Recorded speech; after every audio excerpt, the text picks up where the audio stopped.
it's the fact that you have to generate your own work and your own clients, and part of that is the fun, but that's also the scary part, right? Exactly. And it's not going to happen just by sitting around and waiting on it. So, and I tell my students at UCLA too, you're not a composer looking for work.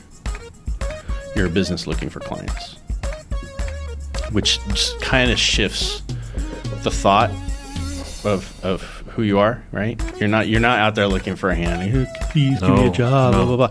You're a business looking for clients. And like any business, if you need to get more clients, what do you have to start doing? Oh, well, maybe you need to start advertising more.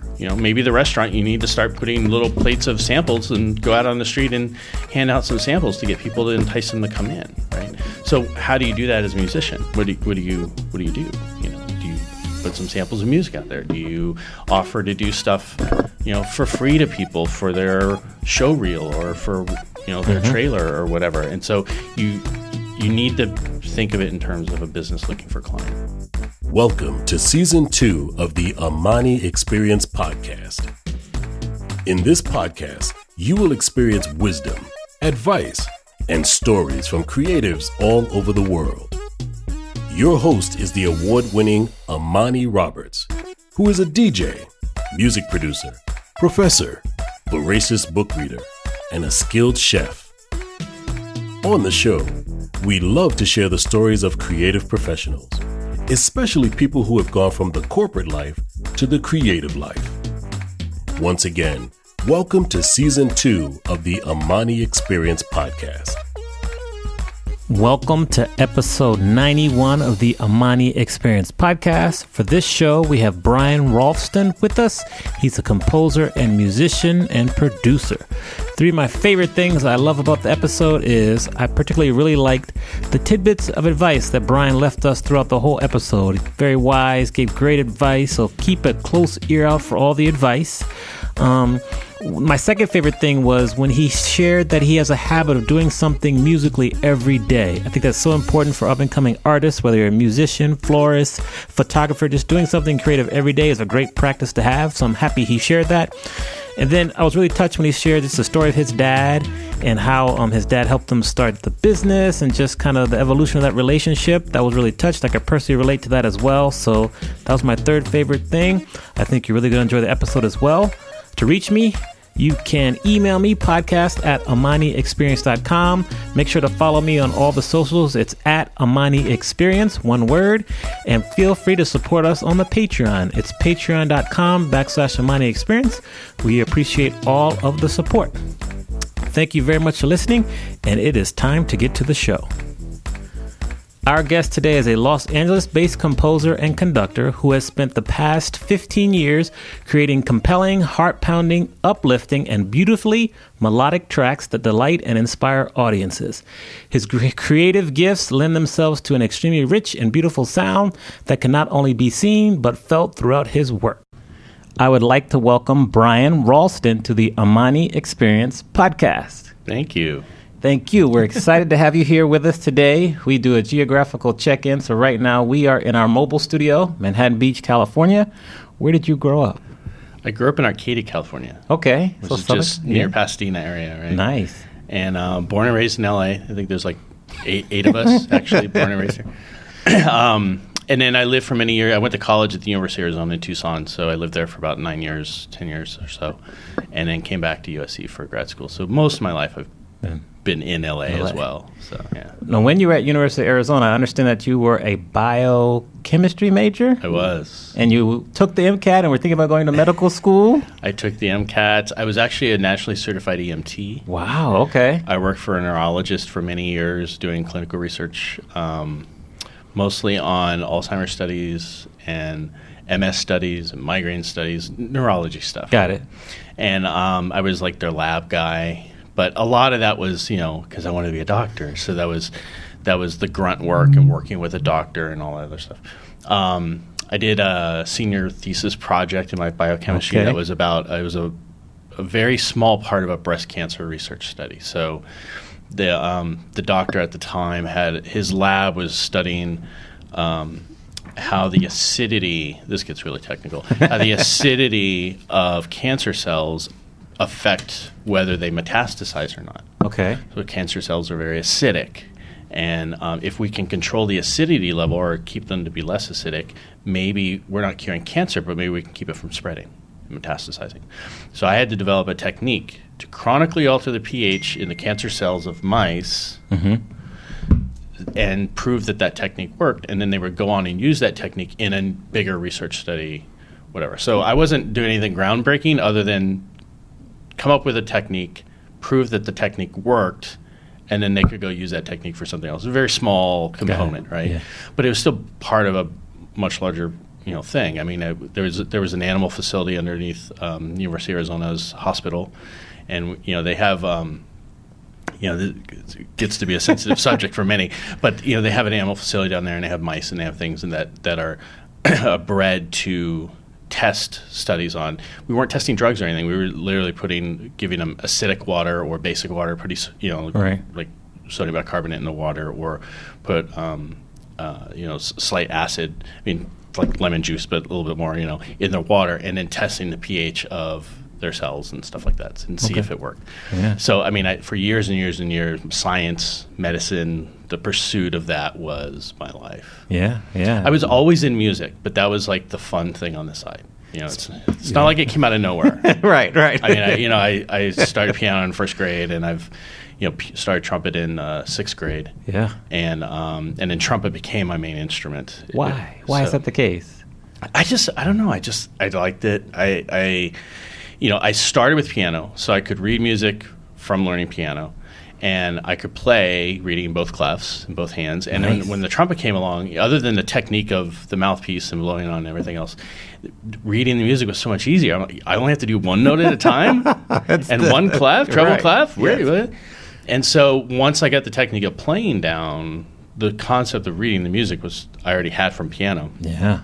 And so junior high and in high school, I was the trumpet guy and became first chair trumpet, and went to college. And as a freshman in college, I actually auditioned and I was like fourth chair trumpet at the University of Arizona as a freshman, and it pissed off a whole bunch of other music majors because I was, I was that guy that came in and, did better than some of the music majors. As a young buck. Exactly. And then I went on and became their trumpet section leader and everything else. But I wasn't a music major. I was a science major. Yeah, biochem. So. Yeah. When you were growing up playing the trumpet, who were some of the trumpet players you looked up to and you admired?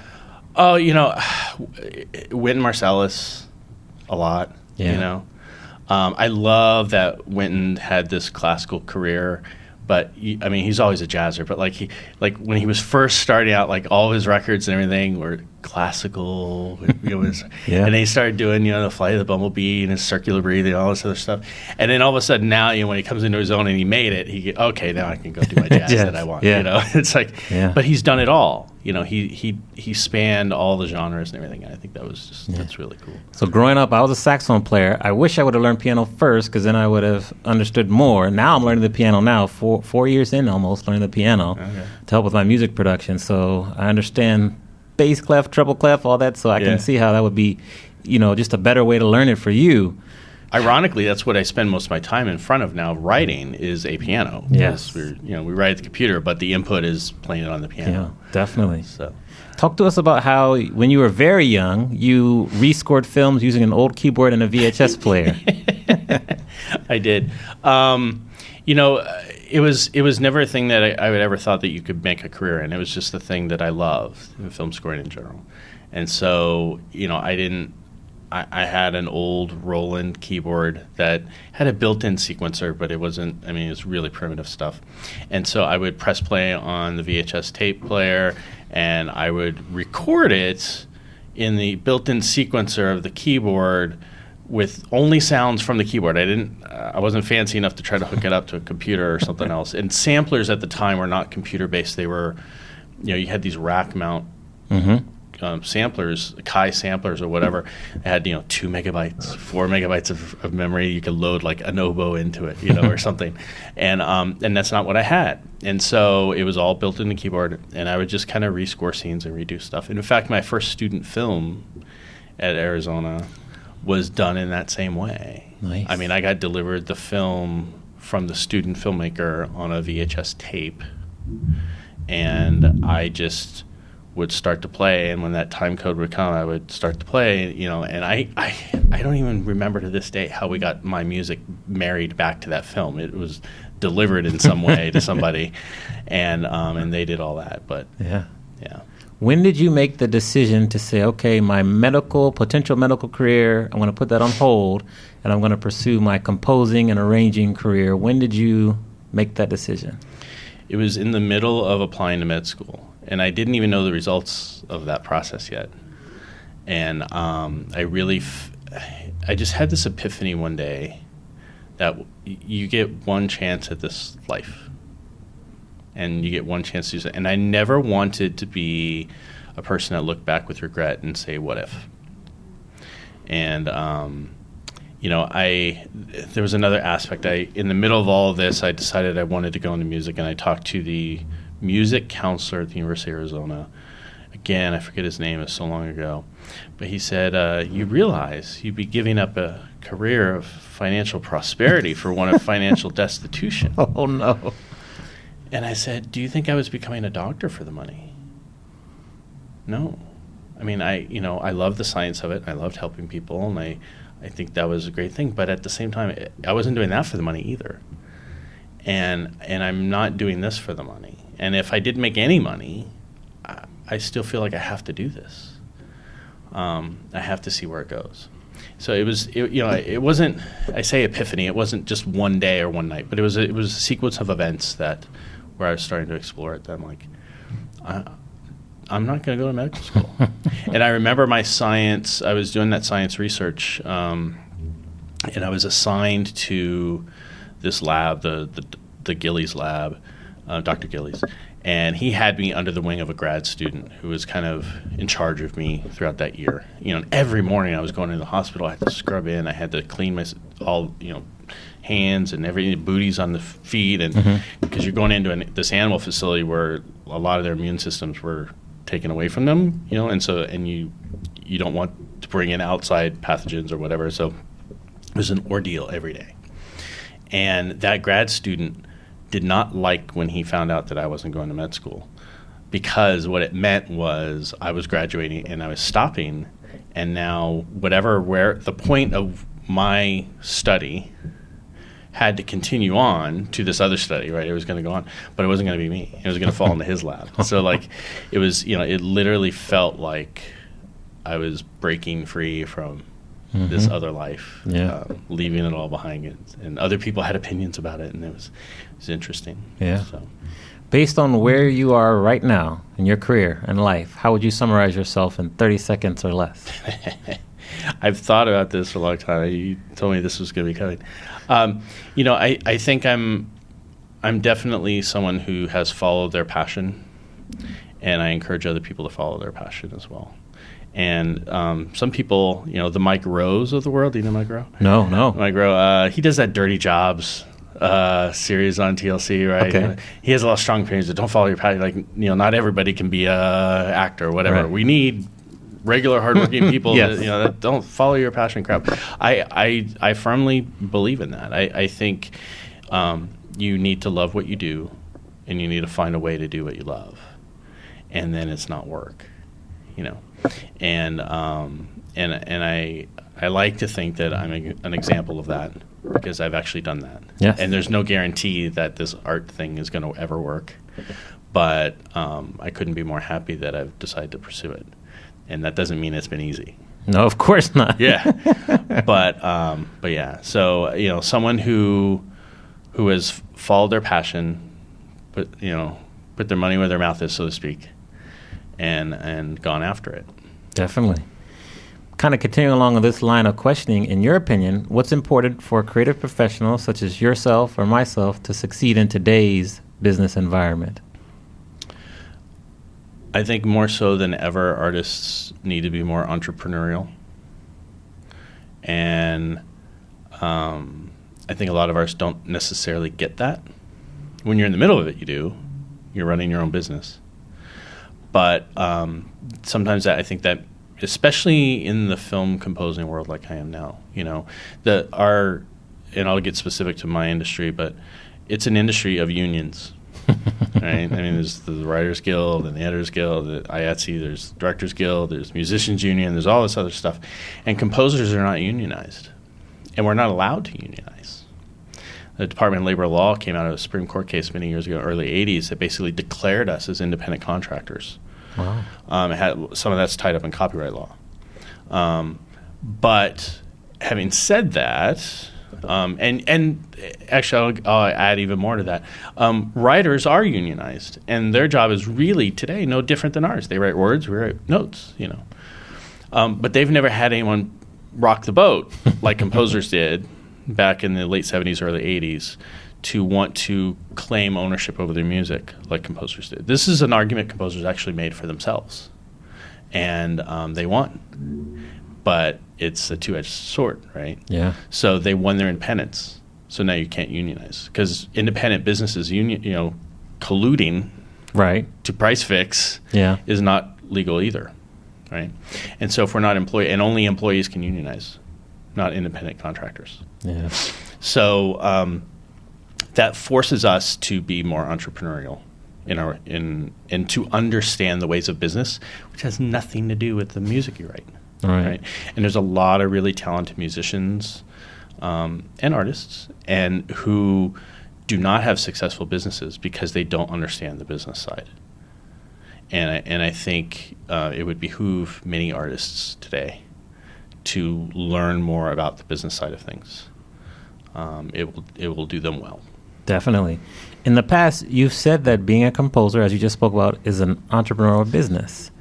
If you were going to give up-and-coming composers maybe 2 or 3 pieces of business advice based on what you've learned so far, what would those tips be? I think it's really hard to start a business and get yourself embroidered in a lot of debt, and then you get slave to that debt, and then you can't invest in your business, right? Having said that, I'm going to say almost the exact opposite. You have to invest in yourself and your business to start something, right? No one's going to come to you and pay you to write music for a multi-million-dollar film if you've not done anything or you don't have the ability to produce that kind of content, right? So think of it like someone opening a restaurant. That person who's going to open a restaurant is probably taking a small business loan for $1 million so they can buy or lease the space, buy all the equipment, decorate it, develop the menu, hire staff, train staff, all this other stuff before they sell one plate of food. Mm-hmm. They have all that money going out, and it's high risk, right?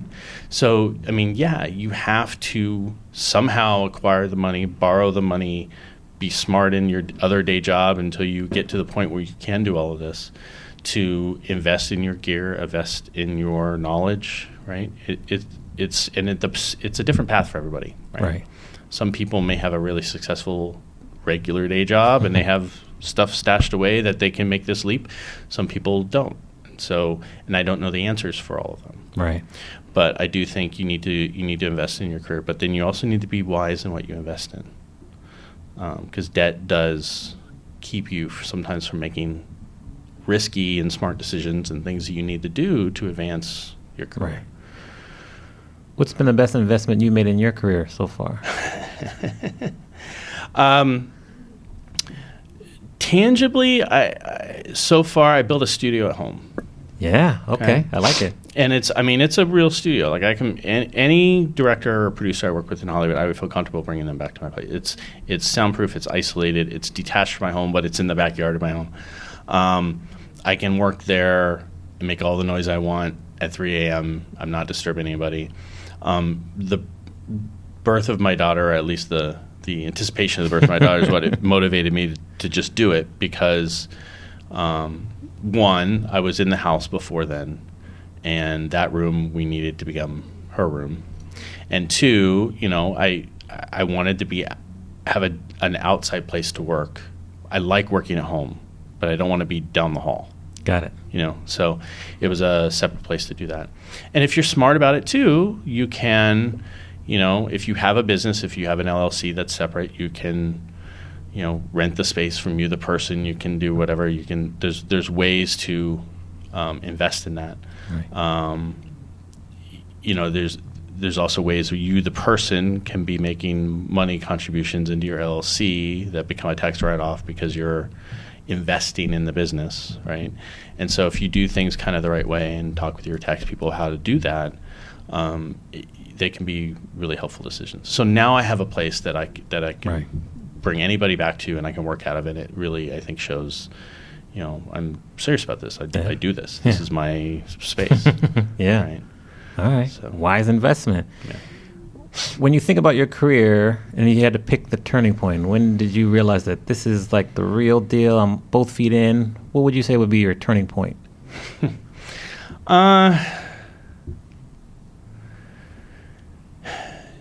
Probably, well, early on, and that because there's no guarantees, it may seem foolish, but I think after USC, because I went through the film scoring program at USC, and it was a few years. I got on a stage production. I did that stage production because there were film people involved, and I knew film was what I wanted to do. Although I love theater and I love, but Andy Fickman directed it. Kristen Bell was our star.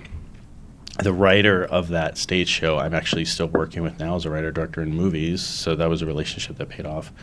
But that took a long while, and then I got my first feature film 3 years after USC, and that was the first time it really felt real. And the thing that made it feel real is I got hired, I signed the contract, I still didn't believe it, I was working on it, and then I got delivered the video to score. Okay. And my name was burned into every frame of picture. Now, the reason that they do that is so that if it ever gets out, they know who to sue. Right? But that made it real. That was like, this is a real movie.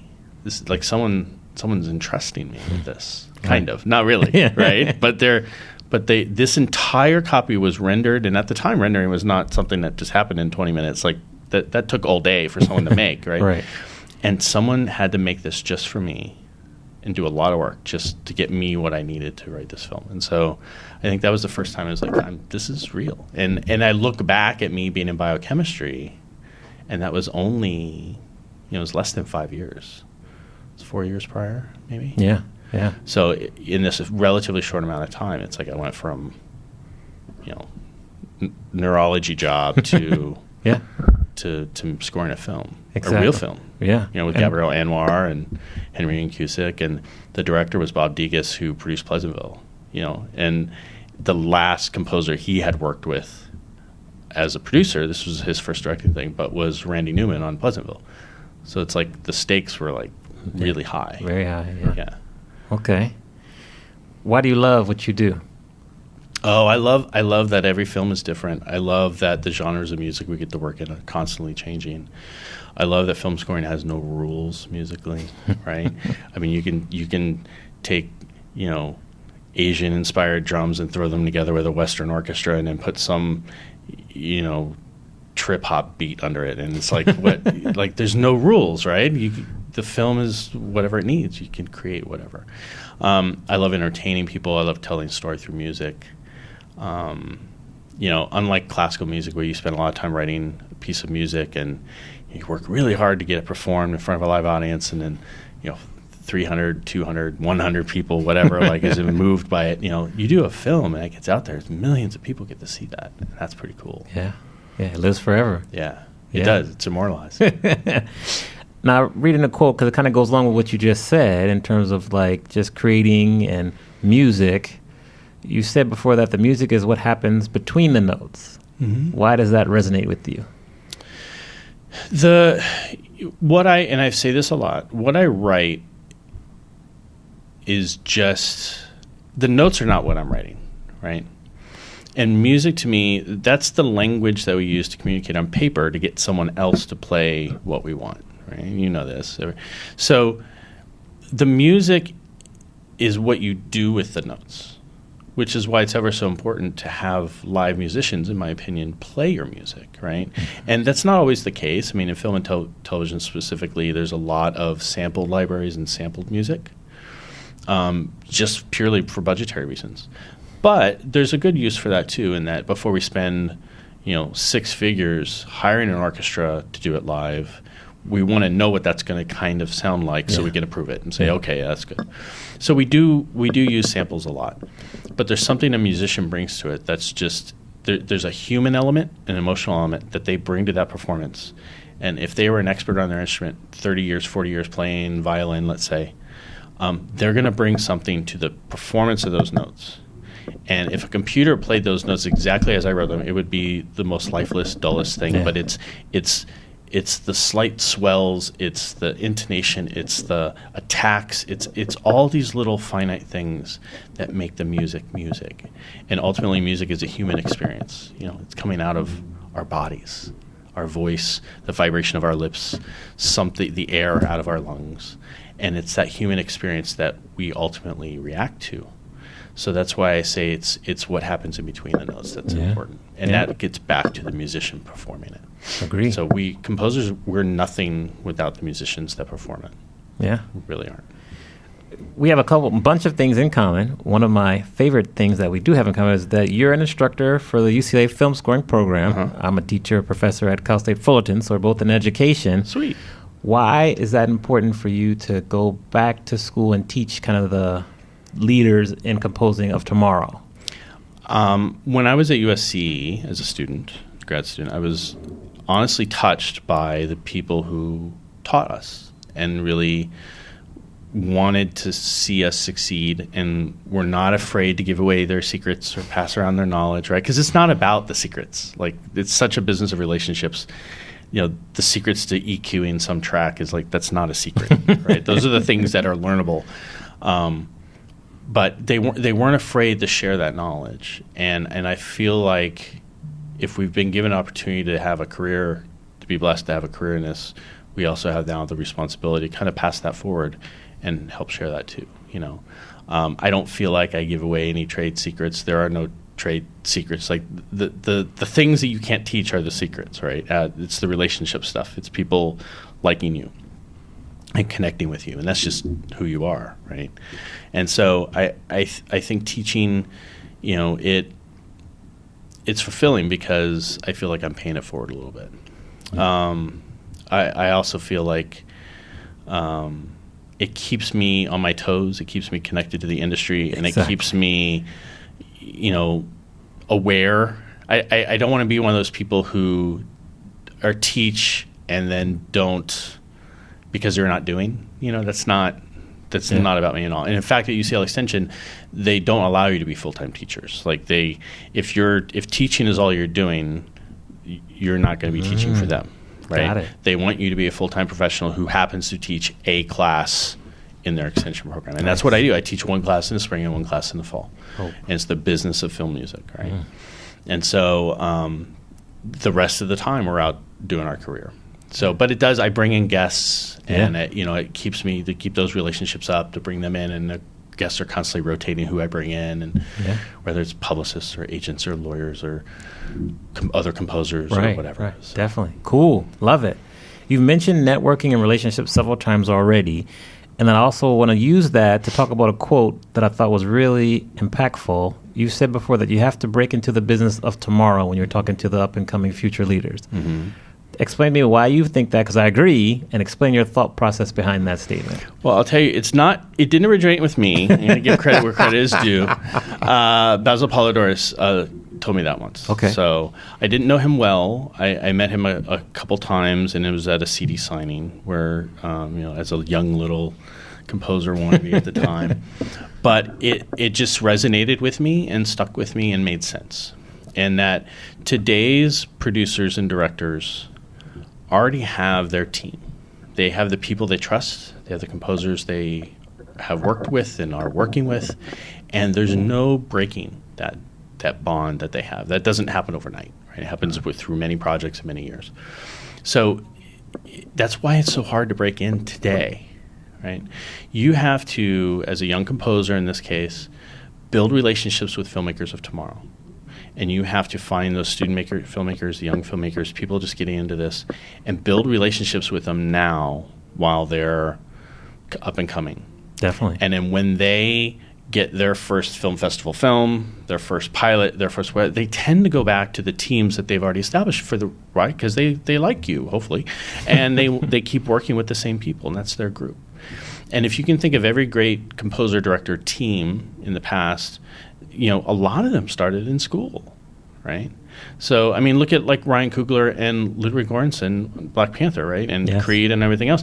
They knew each other at USC. Like they were, roommates or friends or whatever. And Ludwig did his student film, and go back to Basil Polidoris and was it John Milius or whatever, like that for Conan the Barbarian. Like they knew each other at USC in school. I mean, Right. Basil was a filmmaker, director student who decided to go into music instead of directing, right? And so a lot of those relationships start in school. They start young. They start when someone's career hasn't really started yet. And that's why that's important, I think. Yeah. So you have to think about breaking into the business of tomorrow because this is a long-haul game. It is. It takes a decade. It takes 15 years. And some people go that long and still don't have where they want to be. It's not going to happen in 2 or 3 years. No, yeah. No such thing. No. What is something that scares you? I'm constantly scared about where the next gig's going to come from.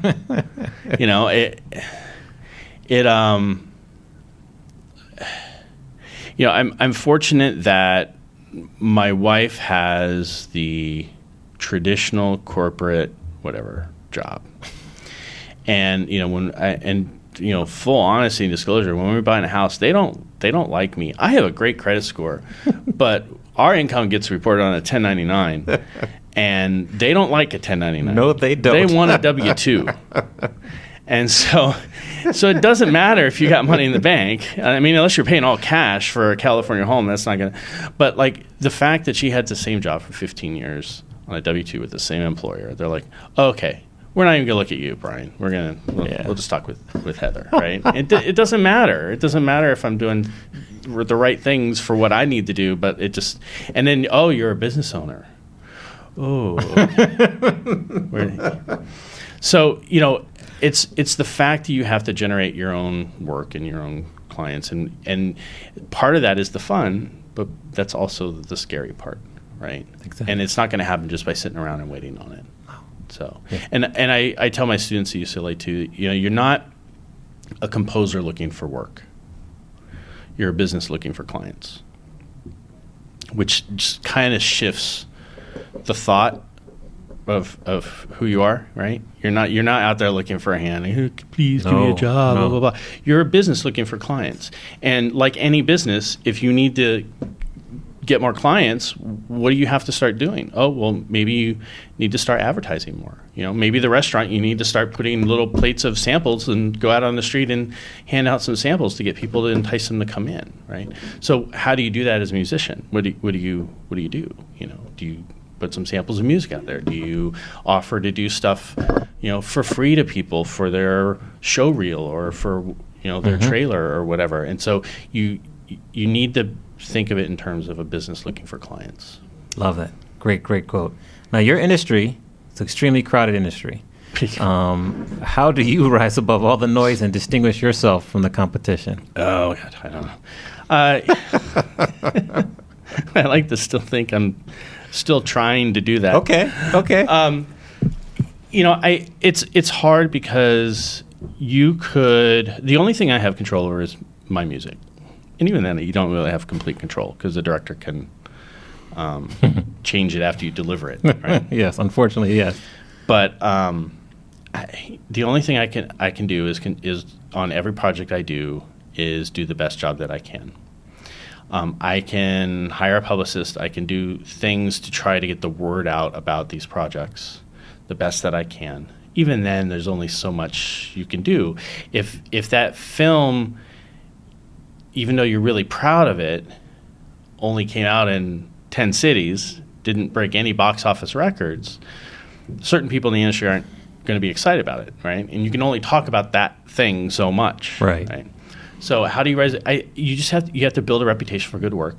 You have to build a reputation with your clients that they want to work with you again. It's not about getting the gig, but just about getting their next gig, too, right? And you just have to start building that reputation of what you're about. And I do believe over time that will start to stand out, you know. So I think it's you hunker down and you work on what you're known for and what you can accomplish. And it is a business of relationships. Yes. People talk, people share, right? And they start recommending you behind the scenes when you don't know what's happening. And all of a sudden, people start coming to you, inquiring about stuff. Yeah, agreed. And so, you know, it's not always about the outward publicity or outward breaking above the noise. Sometimes it's just working on the inside and trying to get those whisper campaigns and words of mouth out there. Whisper campaigns. That's a great way to put it. Yeah. Like it. How has a failure or an apparent failure set you up for later success? Do you have a favorite failure of yours? Do I want to talk about it? You can share a little. I think I'm going to try to talk about it without getting too specific to hide the innocent. I became really close friends with a filmmaker of mine. And I think that started to cloud our working relationship because we let stupid friend stuff start to get in. Like, we had a really great working relationship. And, you know,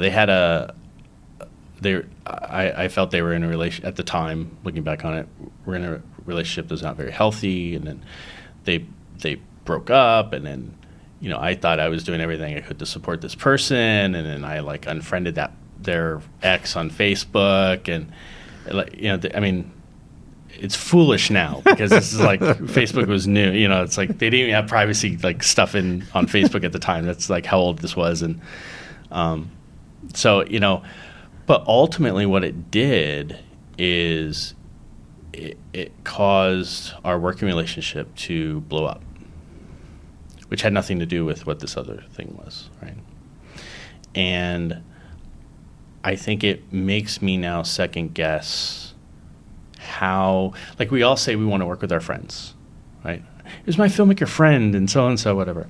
And that's great and that's fine. And I'm you know, always cordial. But I think getting that close and that intimate with a work colleague, you're going to invite opportunities where it's gonna get cloudy, and I really wish that working relationship had continued, but it didn't. Yeah. And you know, it takes two to tango. I think we both did things that were not necessarily healthy for that relationship, but I probably wouldn't get that close to a filmmaker again. I probably wouldn't, you know, feel like we were best friends, so to speak, because I want to keep it a work relationship. Right. I don't want to cloud that. Yeah. And so it does make me smirk a little bit when I hear a lot of composers and talk about their friend, the filmmaker, and, you know, we hire our friends and blah, blah, blah. You know, all it takes is one small little argument about something stupid to ruin that. And then you really weren't that close friends after. If you were friends, you would have worked through it. And I think that's what gets cloudy. Good. So I like to think now that my relationships with my directors and producers that I work with, it's very friendly, it's very professional, but they're still not the people that I'm going to hang out with. Got it. If that makes sense. Makes 100% sense. Good. So that's, you know, and I like to think that I have healthier relationships with my work colleagues because of that. There's still somewhat of a barrier. There's things that I won't share with my work colleagues that I think maybe at the time I would have shared with my friends. Yeah. But then all of a sudden you share a little bit, you know, like a health issue or a financial thing or whatever, and then they start to second guess if that's going to impact your work. And, you know, and so but now I know, just don't do that. You know. Yeah. We live and learn. Yeah. Thanks for sharing. Now, as you've produced more content and you've gotten many, many like scores and films that you've worked on and work out there, you acquire more critics, or haters as we call them. How do you handle the critics? You know, it's getting easier, but it's still not easy. Okay. To not care. because ultimately for my own music, I'm doing what I want, and it moves people, it doesn't, and that's fine. For the music and the films that I do, most of that is highly impacted by the director and what they want, right? It's my job to get them what they want. So if someone comes and says my film score is doing it, it's repetitive or this or blah, blah, blah, I guarantee you every note I did was approved by somebody. Or if it's that way, it's because the director wanted it that way. So, it's a team effort. It's not just me and my sensibilities on a film. So it doesn't bother me like it used to. That doesn't mean it doesn't bother me at all. I still read things. I still, there was at Crooked Arrows. There was a lot of Native American flute in that movie, and it was a pretty thematic score. And there was one review about the whole movie, blah blah blah. And then at the end of it, they were like, and then there was that flute thing again. And I'm like, there's like 4 instruments in Native culture. Like there's a variety of flutes, there's a variety of drums and things. There's chanting, right? And there's not it's not like I can just pull an oboe out now, right? And so yes, there was that flute thing again, and there was another, but it just I don't know. It's what the director wanted. It's what it and it's it's fine. Definitely. Yeah. Tell us about the darkest time in your life, how you got through that, and what did you learn from that experience? Last year was actually a pretty dark year. My father passed away. Sorry to hear that. Thank you. And my mom is still alive, but my mom is a full-blown Alzheimer's patient. Oh. And my dad was her full-time caregiver. And he was 89, very vibrant 89-year-old. And they were living at home. He was caring for her at home. I don't know how he was doing it. Bless his heart. And he was having chest pain one day. He had a heart attack about a dozen years prior, so there was some of that he kind of remembered. And so we went back in, and I forced him to go to the ER, and they discovered he had 2 blockages, and they were so blocked that he needed surgery, bypass. They couldn't do a stent. They, within a week, did that surgery. He made it through in flying colors for an 89-year-old because he did not look like a normal 89-year-old. But he ultimately, it weakened his body to the point where he died of prostate cancer, which he had already had for 10 years too. But he was able to keep that at bay because he was so vibrant and healthy. And then the surgery weakened him, and then the immune system couldn't fight both things. It couldn't recover from surgery and fight prostate cancer, and it just advanced, and he passed. And through that whole thing, I had to get mom into a Alzheimer's facility. I was like doing all this stuff, and then he passed, and then we had and now I'm the trustee and I'm in power of attorney, and they got an Arcadia home, and we got to sell the home, and we got to do all this other stuff, and I'm doing this, and I'm still trying to write music, and I'm still doing film stuff. You got to work. Being Rose is coming out, like all this, and it was pretty dark, but ultimately, what I can say that I've learned from it is that I'm very blessed for my wife. I'm very blessed for my in-laws. Heather's parents have been amazing through all of that. Heather's been amazing. My friends, of course, and that it's okay to rely on friends for support and help, and that you will get through it, and that. Dad, when I started at USC and I wasn't established working, right? I'm a grad student. I need to acquire a whole bunch of computer gear and everything else. We formed this LLC. Dad was the silent partner, right? And I never wanted to get a free handout from Dad, but I'm an only child. I was, and he was always there to help me in this art thing. And so we set it up where he was going to be an investor in the company. And while I would run the company, he would be able to invest. And by investing, it means it wasn't a free gift. He could write it off on his taxes, and I would have to pay him back at an interest or whatever. Like it was more of a business arrangement, but it was a way for him to help. Yes, but not be a free handout. But now, and he always remained the partner, even though he would invest less and less. He would, we just left him on the operating agreement of the LLC, but now he's gone. And, you know, I guess to come to the realization that it's going to be okay. It's a very first world problem. Hey, no, it's okay. Yeah. But at the same time, that it had always been done this way. And, you know, and now that Dad's not going to be there, and now I got to take over for Mom, and I've got to care for Mom, and I've got to control the estate and sell the property and do all this other stuff and continue on with the business on my own, even though I was always on my own. Like he did, it's just this symbolic thing that it's going to be okay. And I think coming out of that helped me learn that it's going to be okay. Yeah. But you don't necessarily know that when you're in the middle of it. Agreed. As someone who lost my dad suddenly to a heart attack in his sleep and is dealing with a mother with Alzheimer's as well, I can completely relate to what you're going through. Fortunate for me, I have a brother back on the East Coast who's kind of working with her, but it's not easy, but you do get through it. So, yeah.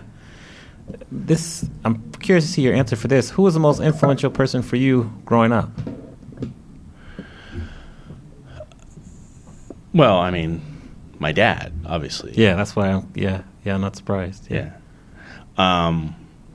There's not a thing that I did that he didn't wholeheartedly go, okay, let's do it. You know, like, I mean, when I started trumpet, he wanted me to have the best. Now, my parents, I should back this up. They were older when I was born. They were married 18 years before I was born. Wow. And I'm an only child. Mm-hmm. And they tried and tried and tried, and it just never happened. And I guess they never stopped completely trying, but they're in their mid-40s. Right. And all of a sudden, Mom was pregnant with me. So I was their miracle baby. Mm-hmm. I was actually born on a Good Friday that year. Nice. Right, in April.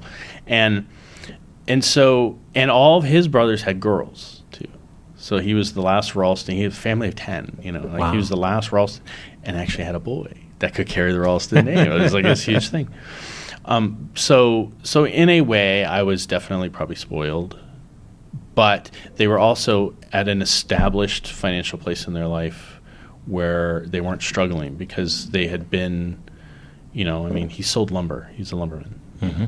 And in fact, he was really big in the lumber. If you work in the lumber industry, you knew my father. Oh, okay. That's cool. It. I mean, he was pretty big in there. National Hardwood Lumberman Man of the Year in the 90s. Wow. You know, like he was a big lumber guy. Seller. Worked for the third largest lumber company in the world. And you know, he's also both my parents are from West Virginia, so they're, you know, hillbilly coal and lumber. That's what you did coming out of there, basically. But he was the only one of the family that made it out to the West Coast because he came out here to open a lumber yard for Georgia Pacific that he was in. So I, you know, 6th grade, starting the trumpet, and you know, give me a couple months on the rental instrument, whatever, and I was having fun. He's like, okay, well, let's go get you. You know, the real thing, because this is important. It's buy you an instrument. And that's the same trumpet I have today.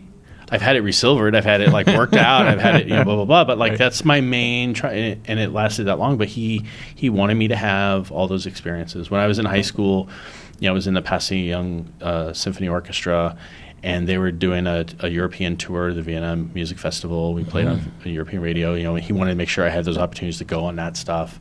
I did the Sound of America National Honor Band. I was their trumpet. First year trumpet for a couple of years in a row, and you know, making sure that I had the ability to go on those trips. So I mean, by the time I got to college, I had done like 4 major trips around the world playing in various groups of music. Wow. On trumpet. Yeah. And I, you know, if they were at a different place in their life, I don't know if I would have been able to have that experience, that worldly experience of traveling like that. Yeah. You know? Cool. What do you find easy to do that your friends find hard to do? I like to think, pretty good at problem solving. Okay. And it's probably why I'm getting into producing, because producing is really just putting out fires and problem solving a lot. As a composer, you produce the music, right? You produce the music department or whatever you want to call it. But I'm usually pretty good at either coming up with creative solutions or looking at things in another way that comes to the solution, or and I tend to be really even keeled. Like I may be freaking out inside, but I'm not wearing it on my sleeve. Good. So that doesn't freak out people around me, even though I'm having a panic attack, but they don't know it. So, people tend to feel comfortable for me to solve it, whatever it is. Right. And so I'm pretty good at multitasking. I'm pretty good at seeing the forest for the trees. And, the decision may not be, like in the producing scenario, may not be what's on the surface seems like the best decision, but like it's like there's these other considerations that other people just don't think of we have to do that because. Right. So I'm usually pretty good at that stuff. I will always, composing will always be my main thing because it's just where my heart is. Yeah. But I do like producing. I'm getting into producing more. I've had actually now another filmmaker friend who's asked me to come on board producing for their company as well. Okay. Like I'm starting to, I have a short film that we've produced now that is a proof of concept to get a feature film made. Right. Or a horror thriller feature.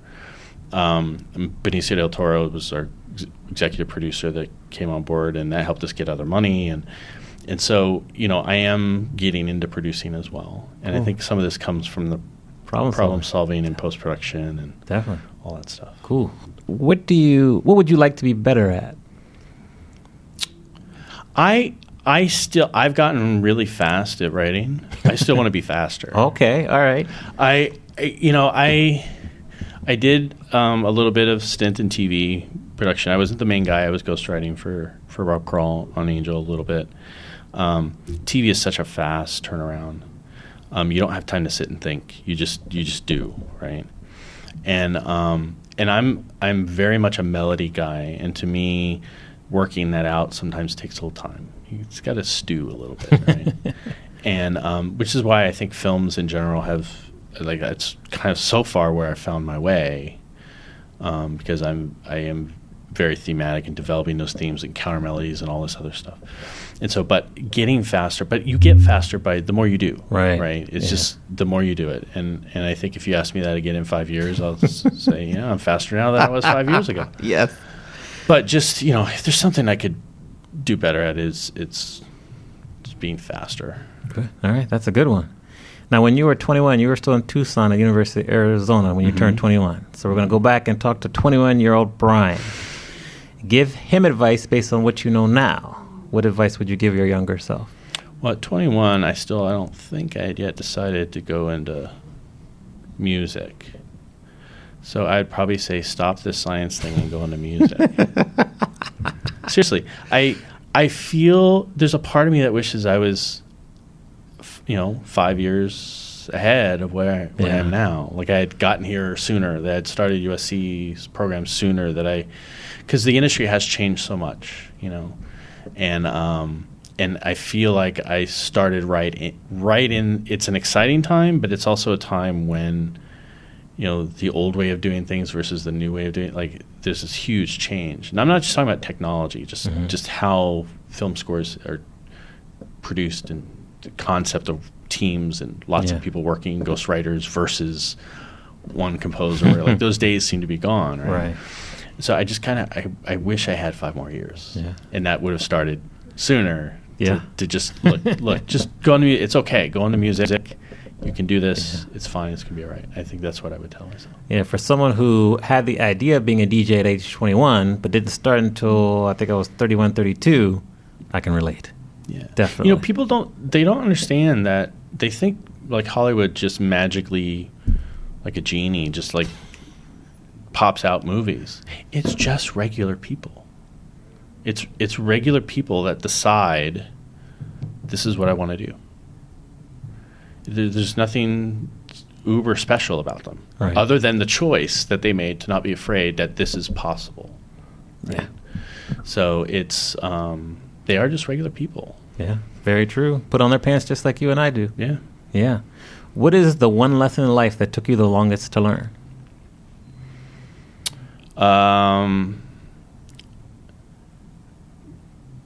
Being patient. I think I'm, and my wife and I still work on this. Where I'm one that likes to talk about it now. It's a problem. Talk about it now. She's not ready to talk about it now. well, just tell me. We'll talk about it. She's got to think about it, right? Same thing with problems. Like I just want to deal with it and move on. And sometimes people aren't that way. Sometimes, if you have a business person you're working with and you're dealing with an issue that's not a happy one, let's just say. I sent off an email, and it's been 30 minutes. Why haven't they replied? Right? I mean, come on, this is serious. And no, like you have to give people time, and you have to be patient for the time. And I found that sometimes the more you wait, the more things just tend to work out, or at least not work out, the way you thought in that first 3 minutes, where it all works out. And I need to be more patient, and I have been over the time, been more patient to let things play out. Yeah, good. A little bit more, and not force an issue. Because if you force an issue, you're probably going to get the result that you don't want. Because you're going to force them or whoever it is to just make a rash decision because you wanted it quicker, and then it's going to be something you don't want. And if you really, you kind of have to lead. It's like leading to water, a horse to water. You kind of have to lead them there, and sometimes that means giving them room to process and think and see your side of the argument or whatever it is. Definitely. Good. Great answer. Every great person has a sentence. What is your sentence? For example, my sentence would be, I love to help people unlock their creativity by teaching them how to DJ. What is your sentence? I knew this was coming, and I still can't. I don't.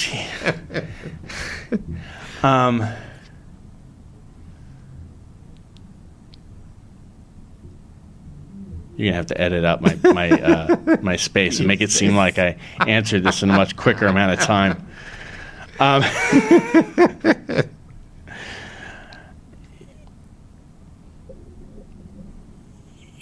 would say that I think this goes back to your first question about summarizing myself, but it's very similar. Is that I'm not someone who was afraid to follow their passion and to pursue that kind of at all costs. Yeah, that's a great sentence. Love it. Now, what is one new habit that you've added to your daily routine in the past year or so that has been most beneficial? To always do something with work or music or whatever. To like always, there's always something to be done. Yes. And it's very easy to take a day off, especially when you work at home. Yes. So I always have to be doing something, getting something checked off my list, because usually work begets work, not just a relationship work begets work, but like if I have a music cue sheet that I have to create and I get in and I do that and it's tedious, I don't want to do that. And that's not writing notes, it's not the fun part, it's the business part. But if I get in and I do that, then I get in this mentality, oh, okay, that didn't take as long. Oh, well, I'm not really hungry, okay. Well, let me get this other thing done too. Like you just start getting stuff, you get into a mode. Mm-hmm. And I think you just have to it's like exercising. You just have to force yourself to go. That one I'm still working on. But you just kind of have to, like, if you just do it and get something done, it will help you to get something else done and to kind of do it, right? That's the entrepreneur self-motivation thing. There you go. Yeah. Good segue. We're very big readers here on the Amani Experience podcast. So if there was 1, 2, or 3 books you feel people should stop what they're doing right now and start to read them immediately, what books come to mind? An oldie but goodie. All right. How to Win Friends and Influence People. Yeah, Dale Carnegie. Good. Yeah. I just, I say because it's a business of relationships and understanding how other people work and how you can fit in with that. I think it's an important thing. The composer geeky one. Yeah, we like that. It's actually not reading words. I think score study is actually really valuable, and I think a lot of people are self-taught nowadays doing music. A lot of people get into wanting to do film scores from a perspective of not being classically trained, which is fine. It's probably better if you're not classically trained because you're not conforming to normal rules. That's good. But at the same time, you can buy books. You can buy score study. You can buy John Williams. Hal Leonard has a whole thing of his scores, and really read them. Buy the recordings and read the scores and study why it is, he sounds the way he sounds, or what is. If you have any knowledge of reading music at all, you can do this, Good. and you will learn from it. And it's not just reading words of philosophy, but it's a orchestrational lesson in and of itself. Very unique. Love it. And I love those scores. I love the Dover scores and the Hal Leonard, John Williams stuff. And there's Omni Music Publishing. A friend of mine, Tim Rodier, is starting to release these scores now for film scores that are hard to get. I mean, he's got Danny Elfman's Batman and Bruce Brown's Silverado and the full score to every cue in the movie. And people can buy these now and check them out. And you can read them and watch the movie at the same time and go back and forth? You absolutely can, nice. And I have done that. Nice. Right? Back to the Future, Alan Silvestri, go. There's some of these older scores are getting re-released in their entirety now on CD, and you can literally listen to the CD and read the score at the same time. And what is creating that sound? Oh, it's this. Okay, got it. This cellos combined with horns. Okay, I get it now. And you'll learn from that. Nice. Better than any, just like an orchestration class. I mean, you're like learning from the masters. Cool. Great recommendation. Yeah. What has been the best advice you've ever received? The Basil Polidor's one. Yeah. Yeah. You're breaking into the business of tomorrow, not the business of today. Yeah, great advice. Yeah. All right, so before I kind of ask you the final questions, we're almost done. Please tell us about Being Rose, what it was like to work on that project, where we can find it. Tell us all the details. Being Rose was right up my alley of the kind of film that I like to do, to be honest. It was a smaller independent film starring Sybil Shepherd, James Brolin, directed by Rod McCall. Greg Klontz is the producer. I got connected to them from J. Todd Harris, who produced my Crooked Arrows film, but was an executive producer on this. And it's a story of this woman who is basically at the end of her life. She has an illness that they never really define in the movie, some brain thing, degenerative thing. And she only has a few months to live, really. She goes on this soul-searching spa retreat, walkabout throughout the New Mexico, right, throughout the Southwest, to kind of find herself. And she's in a wheelchair. So they never go into how she charges the wheelchair. I guess it's solar powered. It's constantly going around. But it's here nor there. So she ends up running into the James Brolin character Max, who's a cowboy, and they kind of fall for each other. So she's on this trip where she meets a cowboy, likes him, doesn't want to tell him that she's dying, but he doesn't know any of that, but he falls for her, and so it's a story, it's a love story, one, but it's also a spiritual journey towards her death, ultimately, at the end of the movie. And it was a great opportunity for the kind of score that I like to write, something melodic, something thematic, something romantic, something, right? But it was also, there were two scores, really. There was the love story score, which is the country music aspect in the score. There's guitar, violin, fiddle, violin, pedal steel, drum set, keyboards. And then there's also this spiritual journey, which to us, the state of New Mexico is a very spiritual place, especially with the Native American culture. If you think of the land, you can't do that without thinking of the Native American culture that's just infused into every part of that. I mean, living in Tucson for 9 years, it's very much the same, right? And so the director who lives in New Mexico in his daily life, all of his films are kind of a love letter to New Mexico. He really wanted to infuse the land, the spiritual quality of that, and the best way to do that was Native American music, right? It's like the land was calling her back somehow. And so there's really two scores, and the second part of the score is the Native American music, it represents that.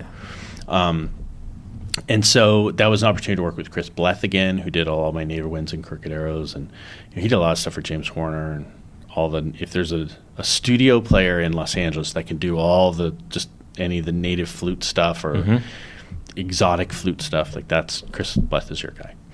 And so writing this, there were really those two scores, the Native American music part of it and then the country music of it. I don't know. We recorded in Los Angeles, and it was a great opportunity. I convinced my producers that we needed live people on the score. Yeah, for the same within the it's what happens in between the notes, right? Yes, good job. The people. So we recorded in town. Belinda Broughton's on violin, Andrew Sinowek on guitar. I'm on keyboards. Dean Ogden, and my friend Dean Ogden actually lives in Bali. I did the Scorecast podcast with him for many years. He, drums for Kelly Clarkson and a lot of other people too, but he lives in Bali. Nice. So he actually did these drums from Bali, believe it or not. Cool. He's the one remote guy that we had record in. And then, like I said, Chris Bleth on Native Winds. And it was a really great experience. It had a theatrical release January 4th. In 10 cities, which is not huge but for an independent film, it's great. It hung around most cities for about that week. I know in Florida it was out for about 2 weeks. They actually extended it there. Right. I guess given the demographic of Sybil and James in Florida, it probably makes sense. So it is on all the video on demand stuff, iVOD and iTunes and Amazon and everything. Okay. And I'm told that within the next month or so, it's going to hit Showtime. Perfect. So I've yet to Google and figure out We'll add all the links in the show notes for sure. Yeah, definitely. So and we have a soundtrack CD out that's been out as well. If people just want to check out the music, Note for Note Music is doing the soundtrack there, a relatively new label. Brian Davis there for many decades has worked at Vressar Bond Records actually, and now he has his own label. And this is one of the first albums he's done. He's done about 12 or 15. Okay. But it's at the early part of his catalog, which is kind of cool. And he did a digital album almost right away in January. And this morning I just approved the CD master for the CD album for those film score fans who have to have it on CD. I'm one of them, by the way. Congrats. I love that because I want to, I don't want the MP3. I want the full resolution audio so I can put into my lossless Apple format or whatever I'm doing. Cool. And then that'll be out probably in late April on CD. And it'll probably be a very targeted release for that. I know there's like a lot of the spas in New Mexico and areas in Texas. Texas had a lot of investors that invested in this film, so in Austin and stuff. So that CD will probably, outside of the online places, if you know where to buy soundtracks, you know where to go. Got it. Online. But other than that, it'll probably be in those areas where they find it. Wonderful. Yeah. Speaking of your podcast, tell everyone how they can find you online on all the socials. Tell us about your podcast real quick and all that. BrianRalston.com is my main website. That's where everything for me is, really. For me as a composer, for me. The Twitter, I made it simple. So Twitter's at Brian Ralston. Instagram is Brian Ralston. Facebook, my personal is Brian Ralston, but my music page on Facebook is Brian Ralston Composer. Got it. So there's that. I do a podcast as well. Yes, I do the Scorecast podcast, which is a podcast for composers. Actually, I shouldn't say it. It's primarily for composers, but we're trying to expand that and really be for just any industry person. But it is definitely an industry insider podcast. We used to say by composers for composers. So great. Dean Ogden and I hosted that for many years. Dean has left the show now, and it's really just my show now. And I'm currently co-hostless, but that's not going to be that way for long. I need, it does better with the banter back and forth. Yeah. So at some point I'll find a co-host. We just recorded another episode the other night with Damon Tedesco, who's a scoring engineer. He works at Fox Stage as well, and so Damon and I will be on the next show. And we talked about the NAMM show. Music marketing, music merchants, whatever. That's something we do every year and cover that from a composer's perspective. Got it. But we have a lot of guests, like the Chris Leonard's on there, and you've talked to Adam Gubman. We've had Adam Gubman on. We have a lot of composer guests come on our show as well and talk about our industry. But we're not afraid to get technical and geeky. It's not really for the fan of film music. It's for just the industry people that work. Right. So we would love fans to just come and listen to us, but I'm sorry, we are going to talk about DAWs and plugins and everything. Yes, we can geek out. Yeah. So cool. Adam was great. He came and talked to both my classes at Fullerton as well. So much love to all our composer friends. Yeah. So before I ask you a final question, I just want to say thank you very much for appearing on the show. Been course. very informative. Love your humor, your knowledge. It has lots of depth, so I can tell that just from talking to you. Thank you. And just a lot of the lessons and advice you shared was great. So we end the show by letting our host, or not our host, but our guests, take us home with any last-minute words of wisdom or advice. I know you've given us a lot already, but if there's anything else to add, I'll just say thank you again and take us home. The parting words I say on my Scorecast podcast, and I mean it, is I say keep writing. Yeah. Because I think persistence will pay off. I think the people that find ways to hang around for 5 years, 10 years, 15 years, 20 years, they start to rise to the top. And you just got to keep your nose to the ground and keep plowing through, right? Yeah. And you find so when I say keep writing, I mean keep at it, keep doing, keep producing. And don't let things stop you from doing it. Use this. I mean, we all do this because we love it, right? So use this as your escape away from the world. Don't let this be your stress. Right. Like put everything into it. If you're mad about politics, fine. Put it into your music. If you're mad about the baseball game of your favorite they lost or something, like, go put that energy into your music. Like use it and keep doing it. Be persistent, and it'll pay off. Cool. One final question I forgot to ask you, actually. Yeah. Speaking of baseball, you a Dodgers fan? My father was an Angels fan. Okay. So we always used to go to Angels games. Okay. Not a huge. It's not the kind of sport you have to be there in the ballpark for that sport.